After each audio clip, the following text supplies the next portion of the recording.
Ես գիտեմ, որ դուք տարբեր խաղային տարբերակների եք տիրապետում, որպեսզի ավելի հեշտությամբ, ավելի գրավիչ լինեն վարժանքները, ինչպես նշեցինք հիշողությունը եւ կենտրոնացումը մարզելու, եթե կարելի է նաեւ խոսենք այն մասին, որ տարիքային փուլերում եւ ինչպիսի խաղային այսպիսի ակտիվություններ են անհրաժեշտ եւ ինչպես եք դա իրագործում։ Շատ լավ։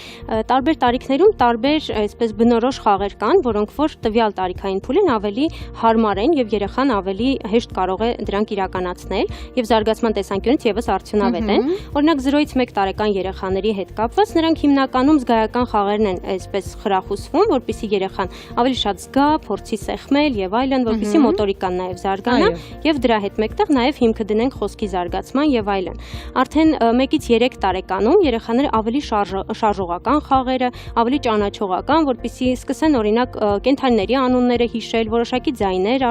որոնք որ արձակում են եւ նաեւ ճանաչողական, այո։ Արդեն 3-ից 6 տարեկանում մոտավորապես շատ կարեւոր է երեխաների շարժողական ակտիվությունը, ինչպես նաեւ կենտրոնացման խաղերը, արդեն կարող ենք շատ պարզ փազլներ երեխաներին տալ, որպեսզի կարողանան համադրության, համադրման ֆունկցիան զարգացնել, որոշակիորեն հիշողությունը, ուշադրությունը կենտրոնացնել կարողանան, հետո արդեն դպրոցին նպաստելու համար։ 6-ից 9 տարեկանում ավելի մի քիչ բարդացնում ենք, այսինքն կարող են օգտագործել սուդոկուներ, մի փոքր պարզ կամ մաթեմատիկական վարժություններ, որոնք հաշվարկներ են պահանջում, արագ անելու վարժություններ, մրցակցային ինչ-որ առաջադրանքներ, ավելի որպեսզի մտքի ճկունությանը նպաստենք։